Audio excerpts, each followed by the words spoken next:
All right. Hello, everybody. Hey, I'm Desi. Thanks for tuning in. We're going to get our live lesson here started. I was just playing a little bit of Cliffs of Dover by Eric Johnson. I recently started learning this song and working on it, working toward putting together an instructional video that will cover a couple of parts of the song, some of those verses and choruses. Um, so I still got some rough spots that I need to work out. And I'm actually going to talk a little bit about how I'm learning this song and one of the tools I'm using to help me practice. So that's going to be one of the topics of today's live lesson. So remember that you can watch this in the member area, and you can just see the YouTube stream, and you can expand that window. And you can also go to the Facebook page. I have the YouTube stream embedded there. And then you can also go to the actual Hangouts on Air page. And if you have a Google account and you're signed in, that's where you can actually interact and post comments. So, or post questions rather. And I actually received quite a few questions leading up to beginning this live lesson, and so I want to get started and just go through all of those. I'm not sure if we're going to have time to cover them all today, but let's see. Okay, pull up my list here. The first thing I wanted to point out is that during the last live lesson I talked about how I have some backing tracks that are featured in various courses and lessons, and I thought, boy, it'd be a good idea to kind of gather them and also put them in one location so you can go to one page and there's all the tracks and you can practice. So I have done that, and let me just show that to you real quick. I'm going to share my screen with you.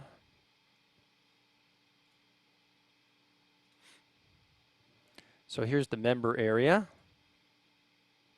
And by the way, I was having some technical difficulty earlier. I don't know if you may have had trouble getting into the member area. My developers were working on some things. So here's the member area, and if you go into Fretboard Theory 1, this is where I have the tracks right now. I don't know, maybe I'll move them. But if you just go all the way down to the bottom after all the courses, here they are. So these are all of the backing tracks. And I tell you right here that there seems to be a problem using the Chrome browser, that they just don't buffer these audio files and some of them won't play. I ran a bunch of tests, but I don't have any problem in Safari or Firefox. And perhaps if you're using Internet Explorer, you can let me know if you have any issues there. But anyway, I just kind of categorized them. There's some G major tracks, some C major tracks, and so on. And so these are great because you got one spot where you can come and just access these tracks and just press play and they'll stream right in the browser. This one is called My Girl-ish in C, 80 beats per minute, because I kind of based it on kind of a My Girl feel. And it's great for practicing, C major pentatonic, C major scale, and C major chord shapes too. So, I reference these and include these tracks throughout various lessons here, but now there they are for your convenience. All right. And by the way, regarding the issue that I had, the website's up 99% of the time, but every now and then, of course, there's a bug that needs to be fixed, or there's some updating and that sort of thing. So if you ever log into the website and there's an issue or it's not loading or anything, don't freak out. That's just normal stuff, and it usually doesn't take long to resolve those issues. Okay, let me open up the Q&A.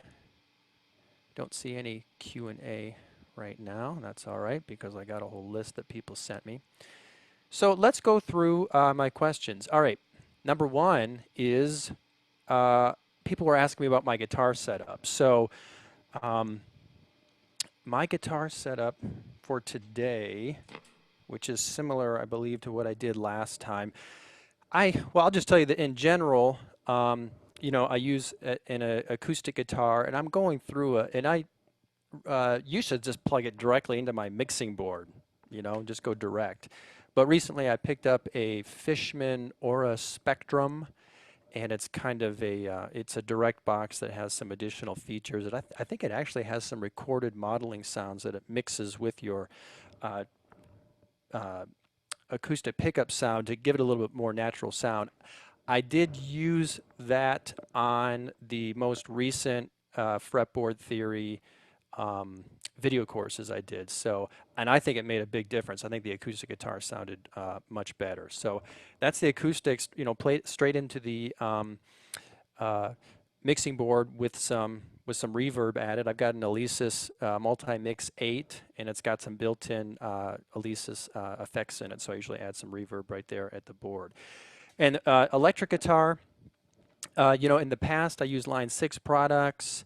I tried using some different amps and some different heads. I've never really settled on any one setup. I've never been completely satisfied with any one setup. I never really feel like I've ever arrived at a setup where I can say, this is my sound. I have now figured everything out. So it's always just kind of a work in progress. So what I'm doing right now is I'm playing this Paul Reed Smith. This is the DGT model. And I'm going through that little Fender. That's a Pro Junior. That's a little 15-watt Pro Junior right there. Let me get my guitar headstock out of the way. That little thing with a 10-inch speaker. I'm actually not using the speaker, though. I'm coming out of the amp. I have the speaker unplugged, and I'm plugging the amp into this cabinet right here. This is a Rivera Silent Sister isolation cabinet. It's got a 12-inch Vintage 30 Celestion speaker in it, and it's all enclosed and isolated. So I work out of a home, you know, office studio here, and I don't want to blow the neighbors out, and I don't want sound leaking into the microphone and making things muddy, and don't want my wife and kids complaining. So this is great, not only for recording and home use, but a lot of people use it on stages too, because they want to keep the sound down. So that little amp is going through a speaker that's in this ISO cab here, and it's mic'd with an SM57, and it's going into my Alexis mixer. And here is the sound just straight from the amp.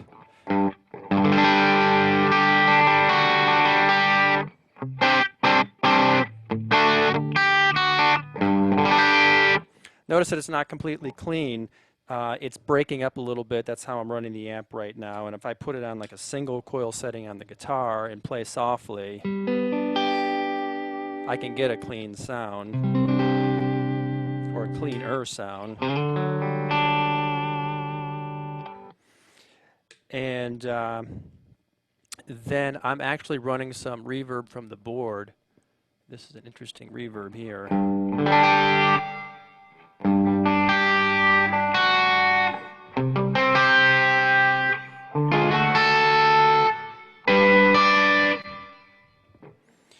And for Cliffs of Dover, I just added a an overdrive pedal. You know what? Let me give you, if I can, how do I?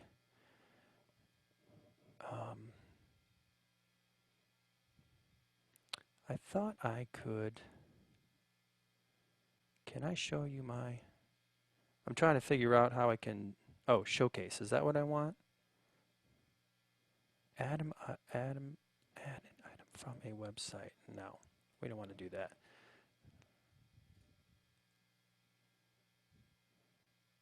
I took a picture of my board just because everyone's going to ask, and they were like, "What's on your board? What does it look like?"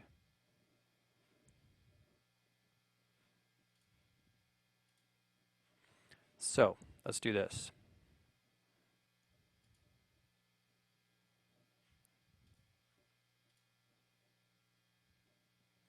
Okay, there we go.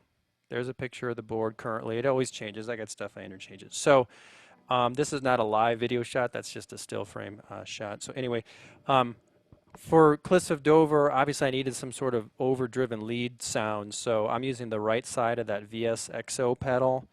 And notice the position of the tone knob, because, you know, Eric Johnson has a very dark lead sound.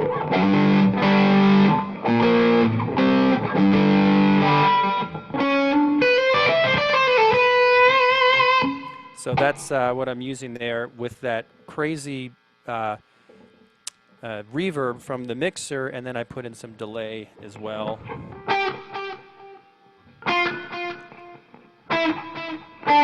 And then when you put it all together,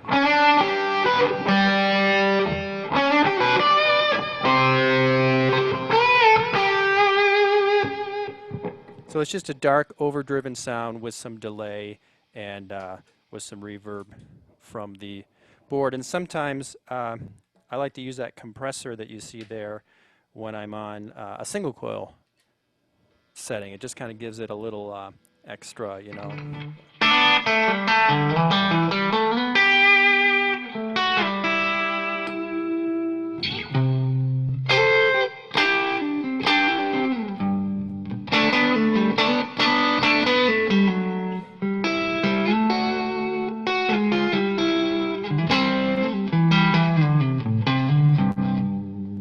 That's the sound with some single coils on the guitar, and I just add that compressor. I'm not using that M5 at all.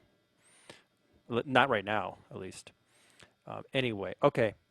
So that always changes.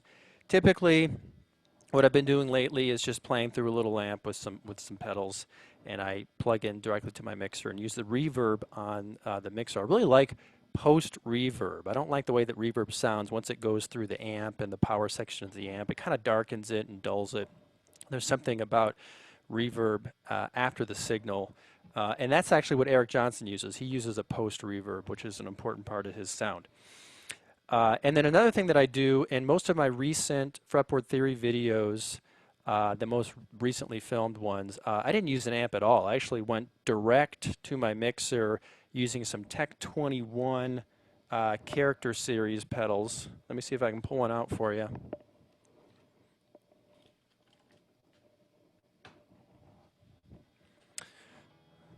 I love this one. This is called the Liverpool. And basically it models like an AC 15 or AC 30 sort of sound. And you plug in to this pedal, and then you go direct to a mixing board. So it's like they call it an all analog emulator or whatever. I don't know. Some people put these in front of their amps so they can make the amp, if it's a Fender amp, sound more voxy. I ran it direct just because that was convenient. I've got one that's creates Fender sounds and one that creates Marshall sounds. I actually like this one the best, and it's just very convenient and it works really well. And I was satisfied with some of the sounds. So that's what I'm doing. If you guys have any other questions regarding that, let me know. I think I have covered it all. So we will keep going. And by the way, you can also post questions on the Facebook page, and I'm going to pull that up, or Facebook group rather, just to see if, make sure I'm keeping up with everybody.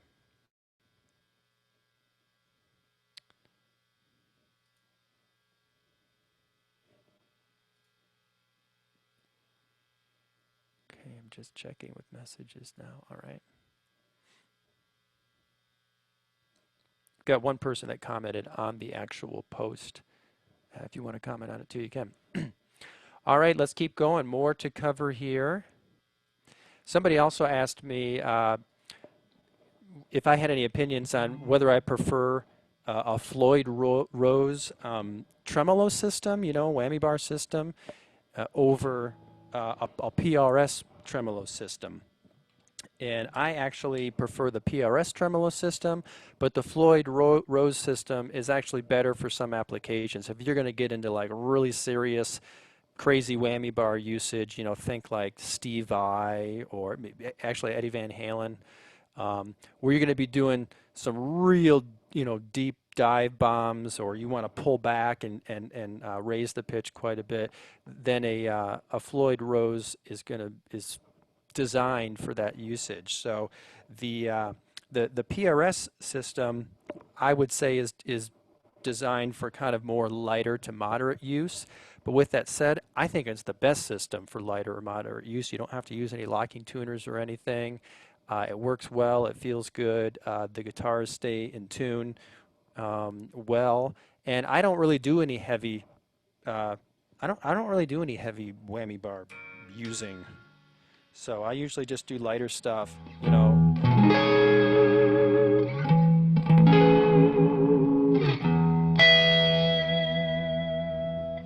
Or on occasion, you know, I might do something like, you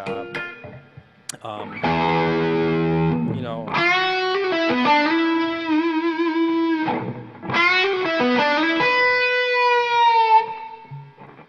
that sort of thing, kind of pushing and pulling out of notes. Again, nothing too intense, so this system actually works really well for me. And I suppose maybe someday if I was going to do some lessons on Steve Vai or Van Halen, assuming I could even play Steve Vai or Van Halen, maybe I might have to get a Floyd Rose equipped guitar. So I hope that answers that question.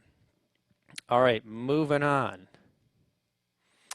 Next question is, how do you build chords for modal scales? You know, I get this question or variations on it quite a bit. And let me change my reverb setting here to something a little less dramatic, as I'm just playing.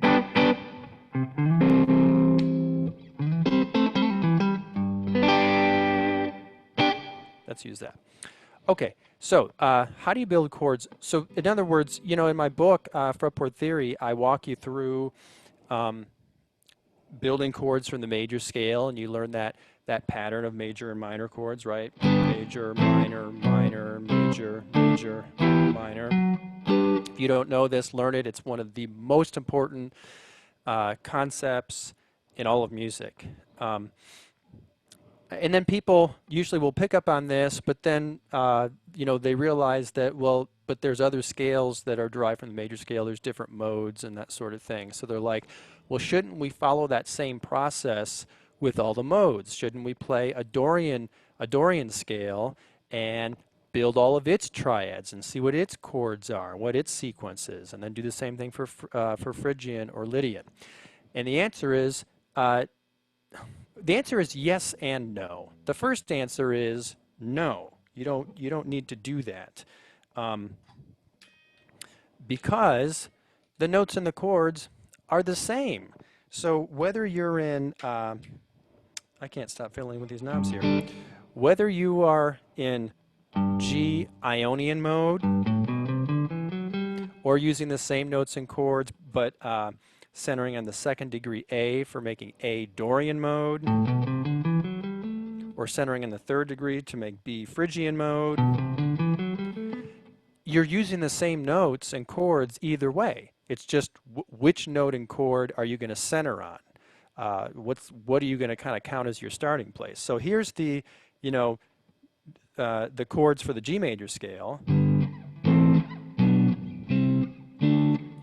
Well, if I just play those same chords again, but if I just start on the A minor,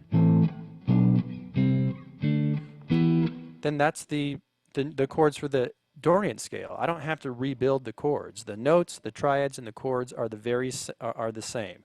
The modal concept is just simply which note, which chord is functioning as the tonal center or the tonic of a piece of music, right? Are you centering on the G chord?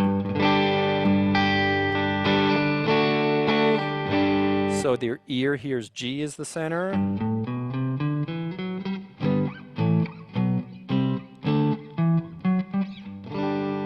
Or are you centering on that second degree A and A minor? Maybe something like...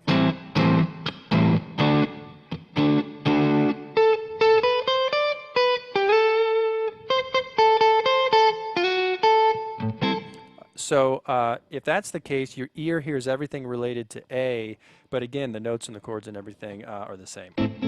So I hope that answers that question. Now, when you get into other types of scales that are not derived from the major scale, like a harmonic minor or a melodic minor, well, that's when things change, because the scale has changed, the notes change, and that affects your triads and your chords, and I'm not going to get into the details of that right now. Let's move on. Okay, next question. Why is the renumbering that's taught in Fretboard Theory Volume 2 necessary? And actually, this is related to the last question. So, when you get into, after you finish Fretboard Theory Volume 1, which is kind of like, you know, the very basics, and Volume 2, I get into more advanced theory concepts, but still concepts that are really important. You know, I'm referencing the same types of music, you know, Stairway to Heaven, Led Zeppelin, Eric Clapton, all that sort of stuff. So we get into how those concepts in Volume 1 are, in some cases, how are they combined? How do you take things a step further? What does popular music do when it's not using musical concepts in their simplest form? So it's still very, very relevant and important stuff. It's not, you know, a bunch of like nerdy music theory for some, you know, obscure styles of music that nobody listens to. It's all pop stuff as well. And early on in the book, I show you that, I teach you that instead of, whenever you're playing in a mode, instead of just thinking of it, thinking of how it is drawn from its parent major scale, we examine, well, what if you call the modal tonic 1 and then renumber the chords from there? So in other words, in the key of G, here's the G scale, right? 1, 2, 3, 4, 5, 6, 7. Well, if you play those same notes, but if you start on A, well, what if you number from there 1, 2, 3, 4, 5, 6, 7? How would the interval structure be written out, and how would it be different? Back on G, you'd have 1, 2, 3, 4, 5, 6, 7. Here's your octave. Same notes, but starting on A, you'd have 1. I'm talking, these numbers are representing intervals right now. You'd have 1, 2. That's a flat third, right? That's not a major third, that's a flat third. So you got 1, 2, flat third, 4, 5, 6, flat 7. And when you number the chords too, if you number from the tonic, then your chord progression numbers would change. So for example, if you're playing Oye Como Va by Santana, and you're using A minor and D, well, we can easily see that's right out of the G scale. That's chords 2 and 5. So you could say that Oye Como Va is a 2-5 chord progression out of G. That would be correct. However, you could also renumber it. You could say, well, hang on. I understand that we're using the G scale, but since the A is our primary pitch and kind of our starting point, if we call that 1 and then count to D, 1, 2, 3, 4, this would actually be a 1-4 chord progression. So that's another way to think of it. And I walk you through all the different modes, and I show you how you can renumber them and rethink them. And I get even though I try to clarify this a little bit at the beginning of the chapter, I get a lot of questions where people are like, why is that necessary? It seems like a lot of work. You know, why can't you just always think of something as being drawn out of its parent scale? And the reason is because if you keep studying the book, you learn that music doesn't always stay in one scale. And chord progressions can be formed by borrowing chords from parallel scales. So for example, you could be playing a song that's in the key of A, and maybe it's typically using A major scale chords, but then you could say, well, what if we were in A minor? And you could consider some of the chords that would be from the A minor scale. Or what if we were in A Dorian mode, and you could consider some of the chords from A Dorian mode, and then you can combine those. So you can get a series of changes that's borrowing from different scales to make some really unique sounds. You know, you might do something like,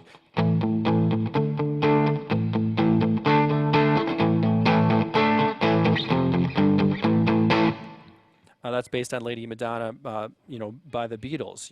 You probably recognize the piano part, and it's got some triads in there.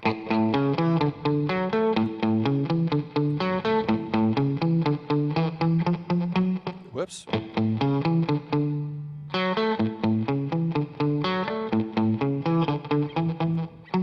No? There it is.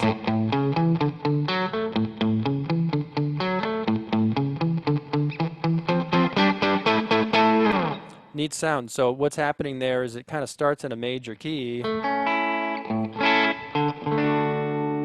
and but at the end there, it borrows chords as if it were in the minor key, A minor, notes and chords out of the C major scale. Those would normally lead to A minor, but it's A major here. So that's one quick example. So I have a whole chapter in Fretboard Theory Volume 2 where I talk about key changes, modal interchange, very common stuff, really cool stuff. You know, you start getting away from playing simple chord progressions that stick in one key, you know, 1, 4, 5, 1, 5, 6, 4, that sort of thing.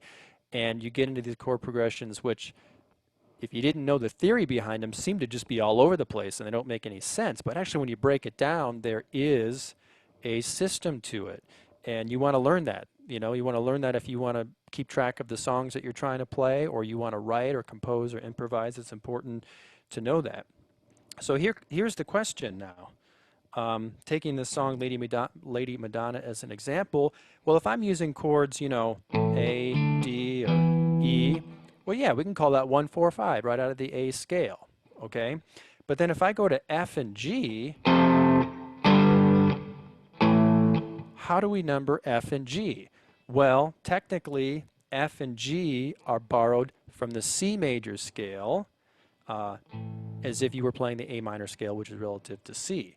And F and G in the C major scale are 4 and 5.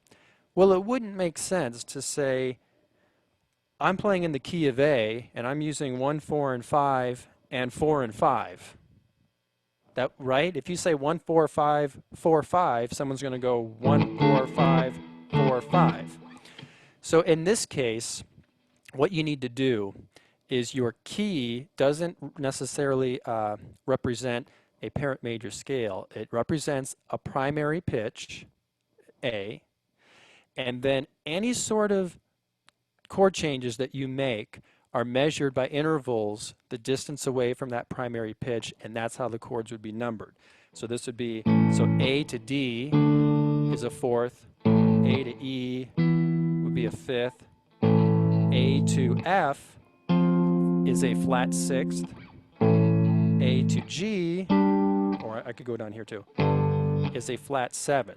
So you would say that this progression, actually I just used 1 and 4, then I used flat 6, flat 7, 1. That's the correct way to identify this chord progression by number. And that also better represents musically what your ear is hearing. Let's go back to the Santana example, Oye Como Va, right? A minor and D, and we could say, well, that's 2, 5 out of the key of G. And it is, and that's a good way to learn it initially, so you can see how everything relates to the parent scale. However, when you have a pitch, in this case A, and you go to D,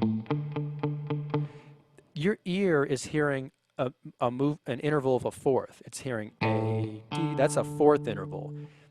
A does not sound like the 2nd, which it is in the scale in this case. It sounds like 1.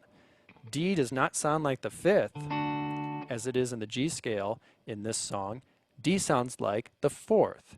So it's more musically accurate to call this a 1, 4 than it is a 2, 5, because that's what your ear is hearing. Theoretically, it makes more sense to learn how it's drawn from the parent scale first, and then learn how you could renumber. And I taught modes for years. I struggled with understanding the modal concept for years myself, and then once I figured it out, I was like, wait a minute, this changes everything. Because I had read books on modes and studied modes, but no one had ever introduced the actual fundamental idea underneath, how it's all drawn for major scales. And when I figured that out, it was like, you know, light bulb going off. And so as I was teaching students, I learned if I don't start with the renumbering and the interval structure and trying to think of it as separate scales, and I just show them the major scale first, and I say you can center your playing on any one of those degrees, it's going to create different sounds. All of them picked up on it quickly. They understood it. They were playing music in modes and improvising with modes, and they were having a good time. And then after the fact, I'd say, by the way, now that you understand that concept, you can renumber it, and you need to renumber it, because as you get into higher forms of music, different things happen where it's necessary to number everything from a primary pitch. You can't always go off. If you got a song that's drawing chords from 3 different major scales, you can't use you can't use the numbers that those chords would be in each of their major scales, unless it's pure key changes. 1, 4, 5 in A, and then it moves up, a half step, 1, 4, 5 in B flat, then it moves up a half step, 1, 4, 5 in B, and that sort of thing. But when you have like an actual progression that's moving through chords that are drawn from different scales, you can't say, oh, this is a 1, 4, 4, 4, 5, 5. That's not going to work. You have to say, 1, 4, 5, or 1, flat 6, flat 7, flat third, whatever, and so on. So I hope I didn't completely confuse you. I teach all of this in the book. Be patient with that chapter in Fretboard Theory. There's lots of good reasons why you want to understand each mode's unique structure, interval structure, and why you want to renumber. And then as you then progress through the other chapters in the book, you're totally prepared to get into all of these crazy ideas that I have been referencing. So I hope that makes sense. I'm going to move on to another question. And let's see. Oh, yeah, I got a question about using speed training software. And I'll talk a little bit, I guess, about the benefits of like playing with the metronome, increasing your rate over time to increase your speed. First off, let me say that when I say speed training, the first thing that might come to mind is all of those metalheads that are into shredding. And so it's all about how can they pick as many notes as quickly as possible, and they want to increase their speed and increase their speed and just turn it into machines, which is kind of cool. And sometimes I dabble with that.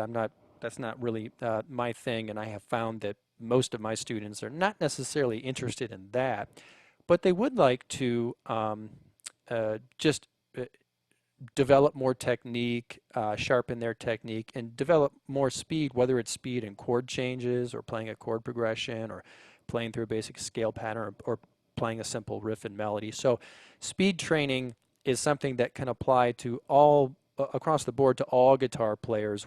It's not just something for metalheads, shredders as we call them. So I'm going to give you an example of how I use some speed training for Cliffs of Dover, which kind of is one of those songs.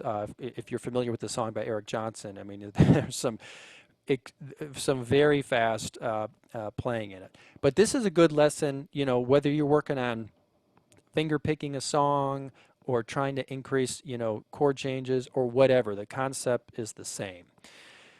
And you could use a metronome. There's different programs you can use. So let me pull up something here.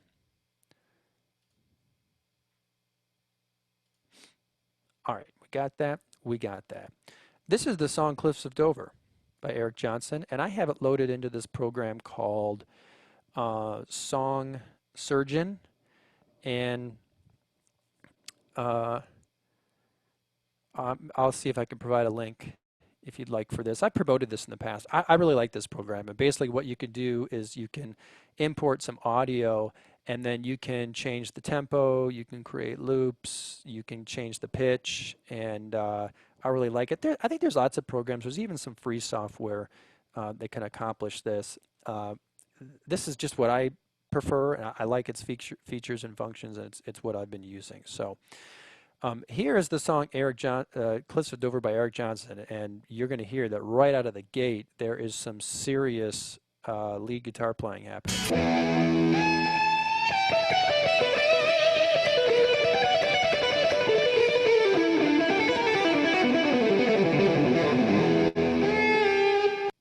Right, okay, so how do you make any sense of that? Well, I'm going to talk about speed training, but I'm going to talk about some other benefits of just slowing things down as well. So what's nice about this is I can slow it down here. Let me make it 75%, and let's listen to it again.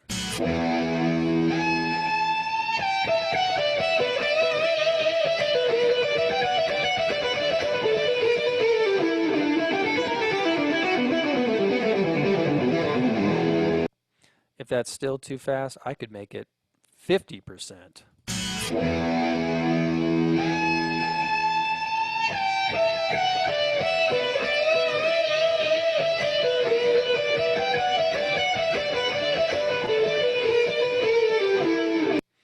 you can see it's really helpful for slowing things down.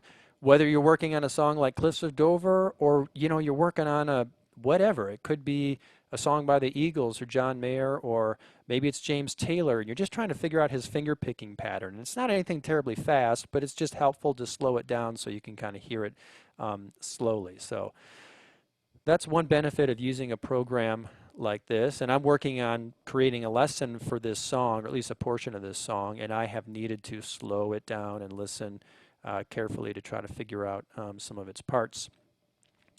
Another benefit is with this program, and you can use other programs to do the same thing, is speed training. So let's get into that. This is how it works. Let me find a part of this song that maybe I'm going to loop it.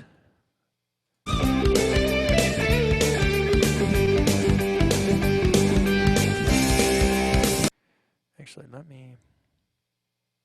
yeah, that'd be a good spot. Let me try this.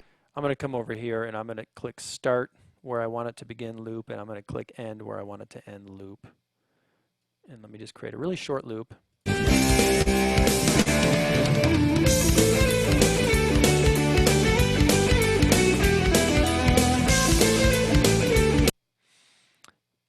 let's go back and listen to that and see how it sounds.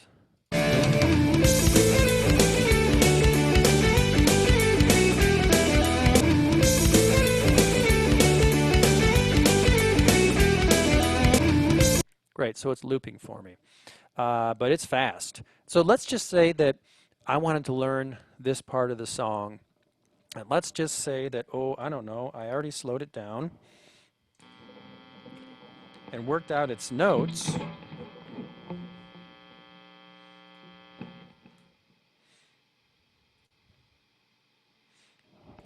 So I actually already worked this. I slowed it down. I worked it out, and I actually watched some videos of Eric Johnson playing it live. I looked at some different tab versions, and anyway, I got it worked out. I think it goes like this.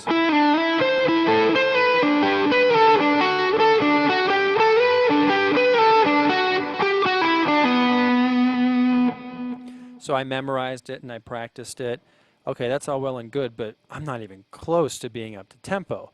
So what I did is I created short loops, and then I used a speed training setting where I could slow it down, and then with each pass it would get incrementally just a little bit faster and a little bit faster so that I could train myself to increase my speed over time. Let me show you that. Go back to that.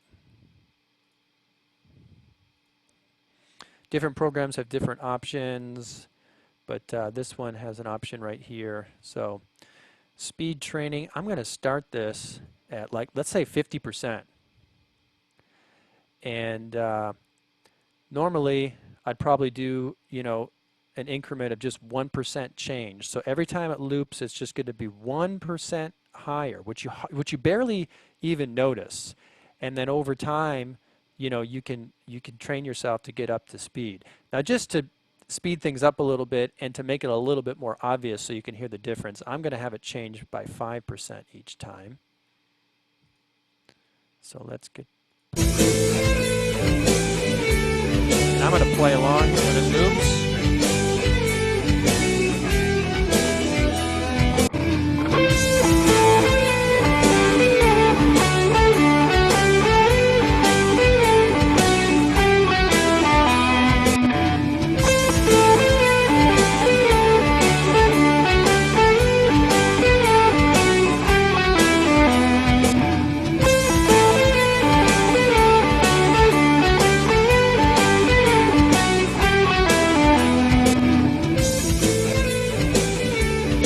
So can you hear it? It's getting incrementally faster each time by 5%. I'm up to 70% now. And then at some point, you can get, I'm doing this quickly, but you'd probably use a smaller percentage, like 1%. and probably even a smaller range too. You know, you'd figure out at what tempo can you play it, you know, comfortably and well, whatever it is. You know, maybe it's 75%, maybe it's 80%. So let's see if here I'll go from like, you know, maybe 80, you start at 80%, and then you want the change to be, you don't want it to be that noticeable. Let me do 80%, and I'm going to have it change at 1%. And notice that you hardly notice the difference. You hardly, you know, because it's going to go 80, 81%, 82%, and so on.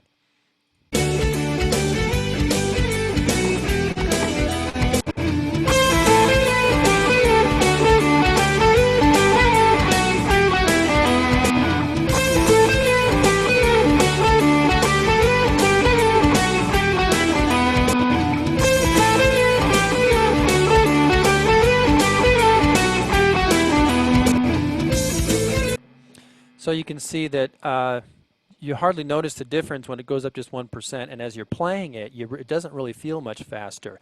But as you sit there and do this for 5 or 10 or 15 minutes or whatever, 30 minutes, over and over again, you're just slowly training your body to go a little bit faster and a little bit faster. And then what I do is, if I get to a point where, okay, now I'm starting to make a lot of mistakes, let's say I started at 80 and I made it up to 90% or something, and that kind of seems to be my limit, then I will maybe stay at 90 and work at 90 until I'm proficient, or maybe I might back it up a little bit and work at playing from 85 to 90 over and over and again. And once I'm comfortable with 90, then I might set my limit to be, well, I'll just see can I make it to 92? Can I make it to 95? Can I make it to 100?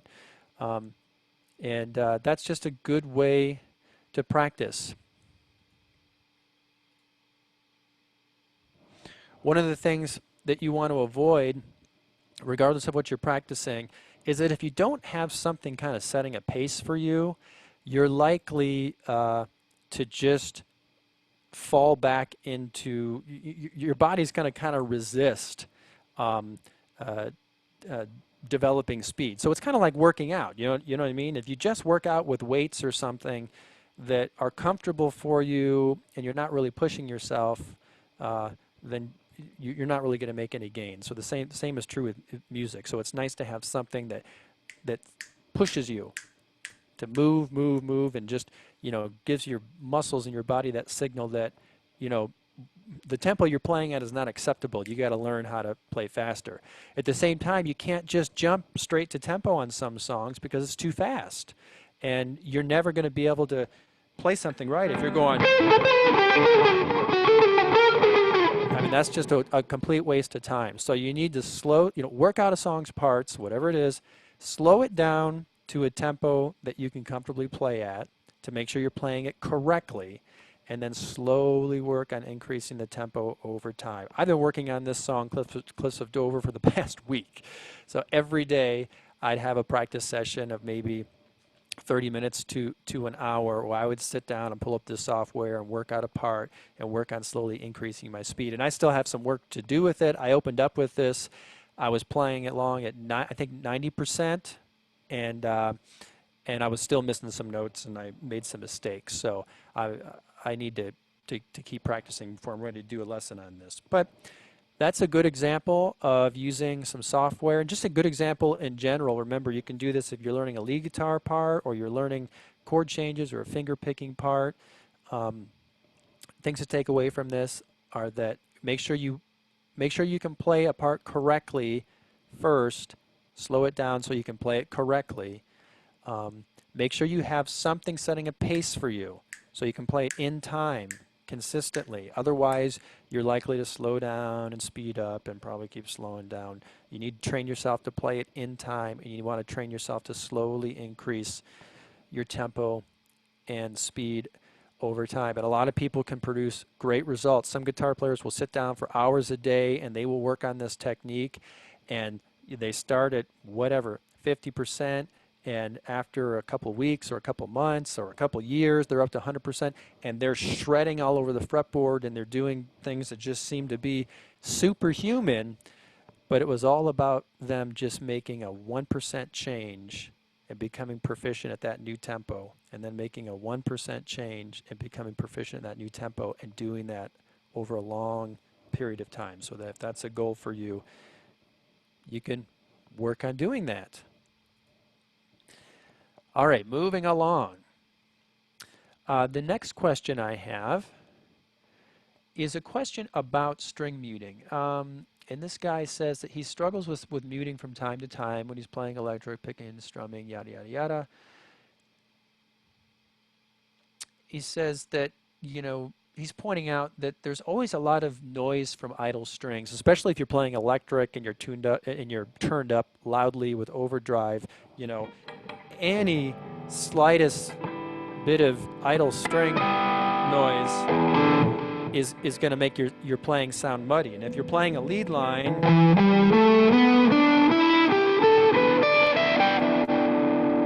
there could be a lot of noise in there. You have to learn how to dampen those strings and keep them quiet all the time. The same is true with acoustic too. You know, a good acoustic guitar player, the notes that they intend to sound are fretted, and they sustain well, and they keep those idle strings quiet, and the playing sounds clean and it sounds good. And that's all getting used to using left and right hand muting. I'll talk about this here in just a second. And I'll also explain that in some cases it's good to have noise, but the noise still needs to be controlled, and I'll explain that too. So when you, and I'm going to have a little bit of noise here just because I'm playing through a tube amp with an overdrive pedal, and it's, well, it's noisy. Maybe I'll just turn off some of the overdrive there. So let's do A minor.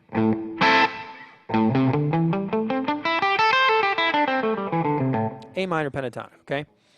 So here's how it works. We'll start with beginner stuff. Generally speaking, as your left hand is reaching across the fretboard to reach over to the 6th string, then it's the job of the left hand to keep the strings 1 through 5 or 1 through whatever you're not using quiet, okay? So instead of completely, you know, arcing over the strings here and coming down on the 6th string, you actually need to lay your fingers gently on these strings here so that you're keeping them quiet. And then you reach over to the string that you're fretting.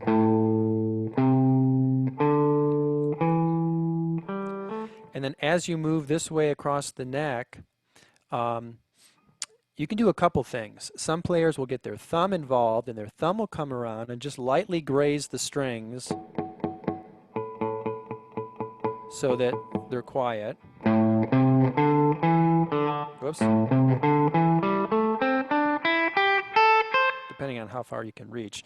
Or actually what you do is, as you move this way across the neck, your right hand gets involved.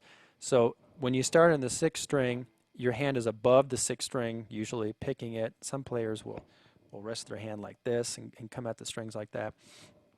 But as you move from string 6, 5, 4, 3, 2, 1, your right hand is moving down, and now your right hand, or rather part of your palm or part of your thumb even, is resting on the strings, keeping the strings quiet. So when I'm playing on the 1st string, for example, or strings 1 and 2, you're not hearing any noise from these strings down here because my right hand is damping them. Of course, I'm staying off of the string that I'm actually picking with the pick. In other words, I don't want to lay on the 1st string while I'm trying to play it. So that's what happens. So as the left hand moves this way, it's going to keep these strings quiet. As the right hand moves down this way, it's going to keep these strings quiet. And then it's just kind of a balancing act in between. Another thing that you can do is with your left hand, the way that you position it as you fret notes can help with damping too. So let's say you're playing octaves, for example, something like.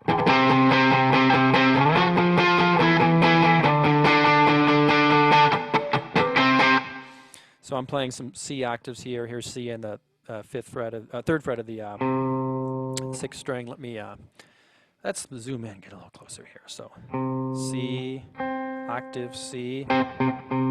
So I only want to sound those two notes, but I'm going to strum across all of the strings. So what I do is, instead of cleanly hitting that C note, I put my index finger down in a manner where the tip of it actually bumps into the sixth string and mutes it. And then the back of it actually bumps into a couple of the other strings behind it and mutes them. But yet I'm fretting the C. See, I'm strumming across multiple strings. You're hearing that the C is sustaining, but the strings around it are actually muted by this finger. Instead of coming down cleanly on it like this, I position my finger in a manner where I can bump into other strings. I'll grab this note up here, and I kind of lean both of these fingers back to mute the other strings. Now I can strum across all the strings, and I only hear the notes that I want. And this would be an example where, although you're not hearing the other strings ring pitches, you are hearing a scratching noise, and that's a desirable sound. So here's an example where you'd use some controlled noise. You want to hear sustained pitches together with scratching from damped strings. And then I can move that around.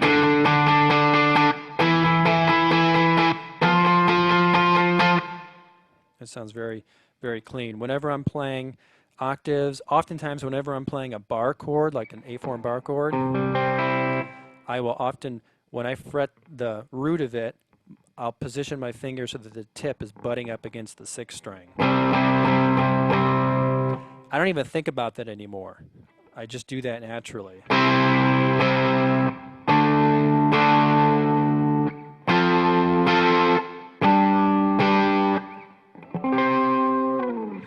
And then these sort of techniques can happen all the time. It's like, you know, even if I'm playing a lead line or something, you know.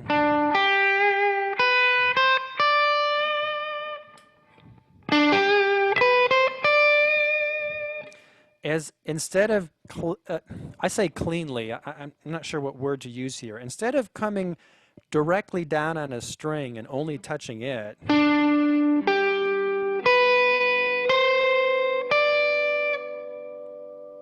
hear that noise there? I kind of use more of like the pad of my finger so that I can hit my target note, but I can bump into other strings, keeping them quiet. And this finger's involved here with muting, instead of doing something like, because I'm going to get noise behind this note, so keep that index finger there.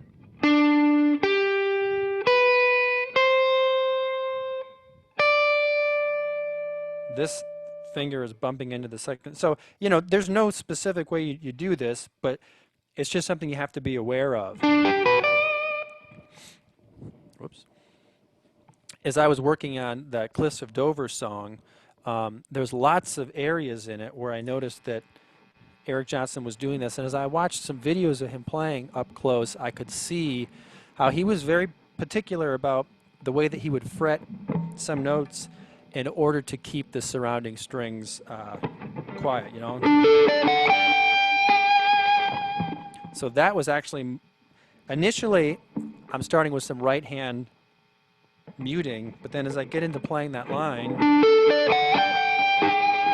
I've got left, well, I'm making noise here, but I got the left hand involved with keeping some of those neighboring strings quiet.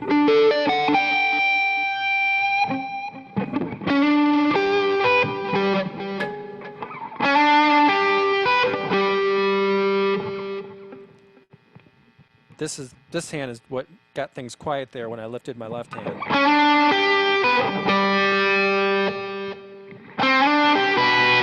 Whoops.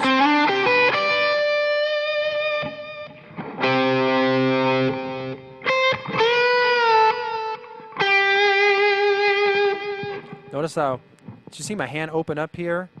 I played the second string, and I flattened my hand out to keep these strings above the second string quiet, and I just kind of fanned my hand out here because I wanted to stay away from the second string. And watch guitar players play, and you're going to see, you know, watch their left-hand fingers and watch how they fret notes, and you might be able to pick up on some of this. By the way, I mentioned Song Surgeon. There's also a program called Video Surgeon, which I use sometimes, and you can import a video, and you can slow the video down, and you can zoom in on sections. YouTube actually has a feature where you can slow it down. Video Surgeon just gives you more control. You can slow it down to any rate, and you can zoom in on certain areas of the video. So I find that helpful too. So you'll see that players are using left-hand muting, and they're using a lot of right-hand muting as well. And it's just, it's like, it's a whole skill set that isn't really talked about much. You know, we always talk about scale patterns or chord shapes or pick this note or strum this chord, but we don't really talk about everything that's involved in order to keep the strings quiet. So I hope that helps. If you have any more questions about it, let me know. But you just need to be aware of it. One more thing I'll mention is that, and you know what, let me grab my acoustic guitar.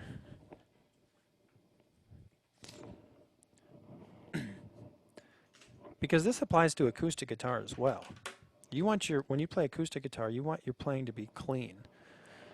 So let's see, am I on here? There we go.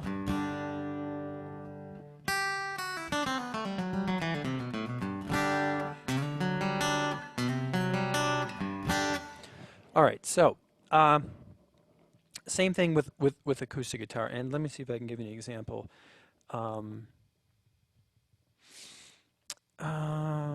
Maybe think about Dave Matthews.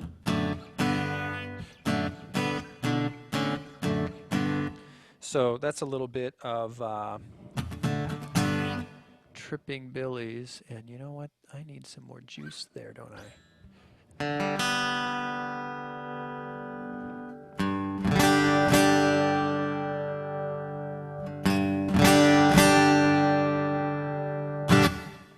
There. Okay, Tripping Billies has got some shapes, or basically where Dave Matthews is playing a couple of fretted notes and an open string. In this case, it's the open D string, and then I've got F sharp here on the 6th string, and I've got an A, but I only want to hear those 3 notes, so.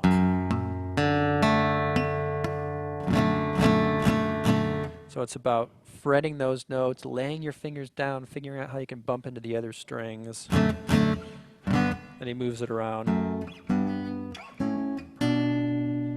Obviously, if I was finger picking, well, it wouldn't be any trouble because I can target the strings that I want, right?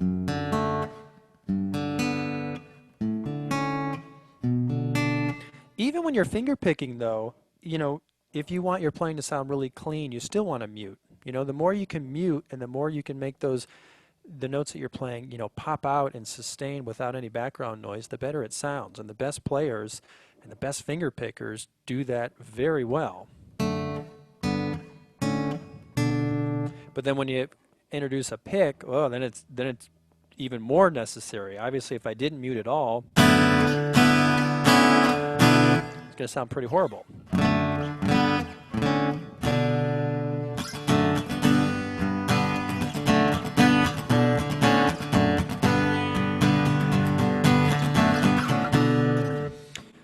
A little bit of rattling going on. This may not have been the best example because it's hard to play this one completely clean, and even if you listen to Dave Matthews, it's not completely clean. That's kind of part of the style. He uses this technique quite a bit, and when you play up to tempo with different things, even though it's not completely clean, it still has a good sound. Here's one in D minor.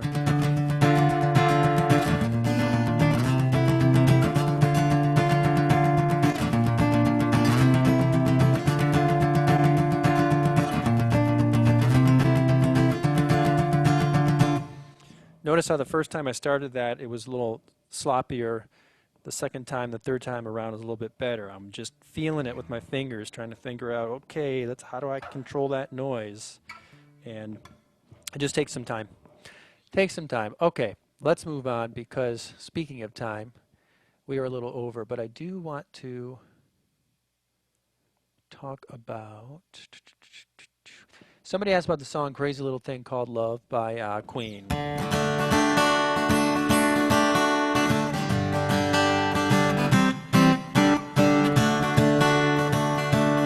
And then later you have the...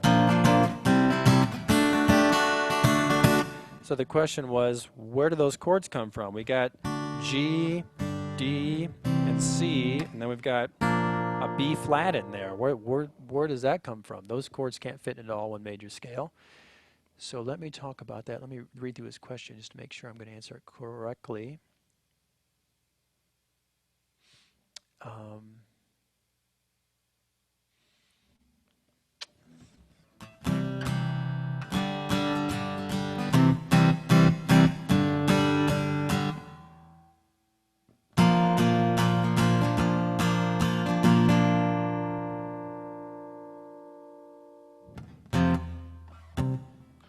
can't remember all the changes in that song. I'm sorry. I should have looked it up. Well, I can at least give you a partial answer. So the first part of this progression, I would think of it as being out of D mixolydian mode. Let me play it in with some bar chords. So this would be like the verse, you know.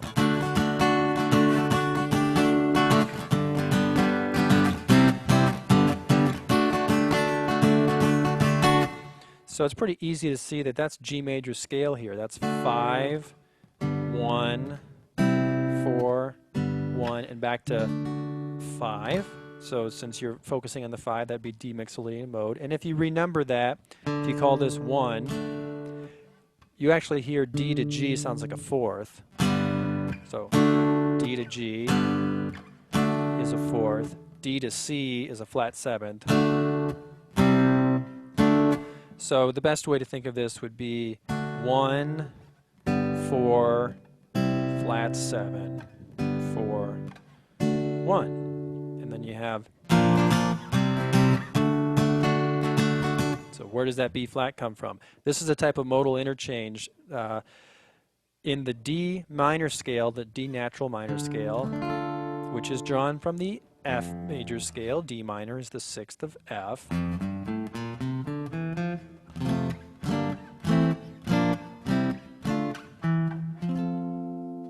In the D minor scale, you have B flat, C, and it leads nicely into D minor. Think, you know, Layla.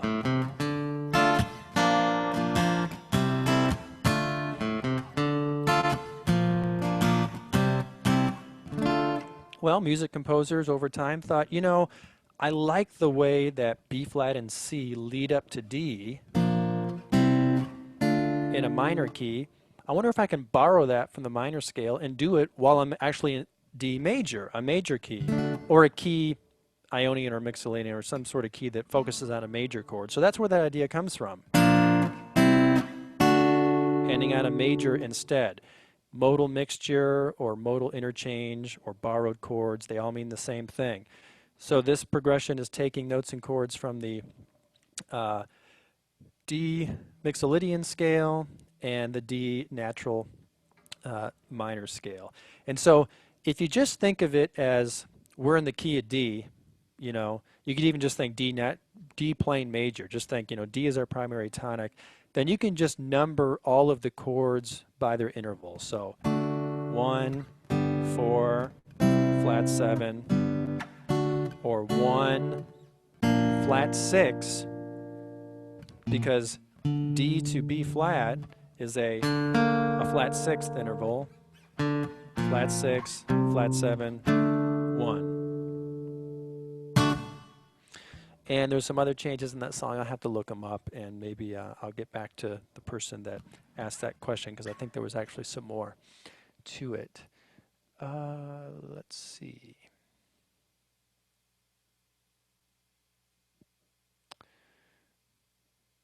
Okay.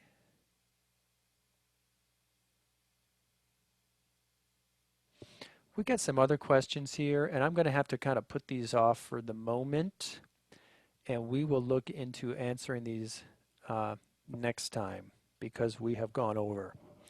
So I'm going to leave off with that. And you know, if you have any questions, you want to follow up with something that I covered, go ahead. I mean, post to the Facebook group or email me, and that's what I'm here for as a member. I'm here, you know, you receive that additional added support. So we're going to wrap things up here, and I'll take us out the same way I took us in. I'm going to try to play some more of that Cliffs of Dover, and let's see if I can get it any better. I think I tried it at 90% coming in. It was a little too fast. Maybe I'll try it at,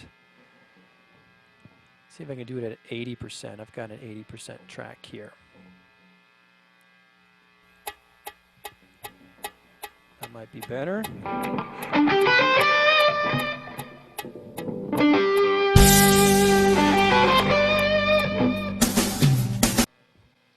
All right, let me give you a close-up on the fretboard here.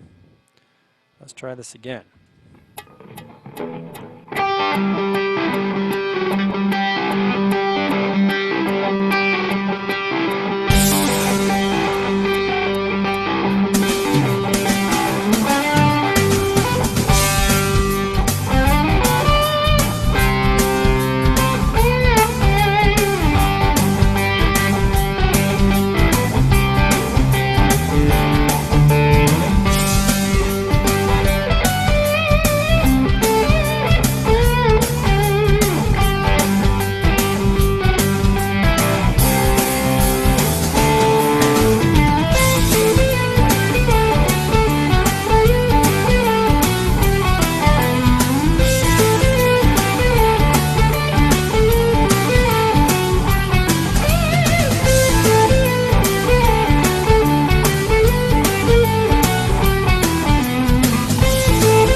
Thanks for watching, everybody. I'll see you next time.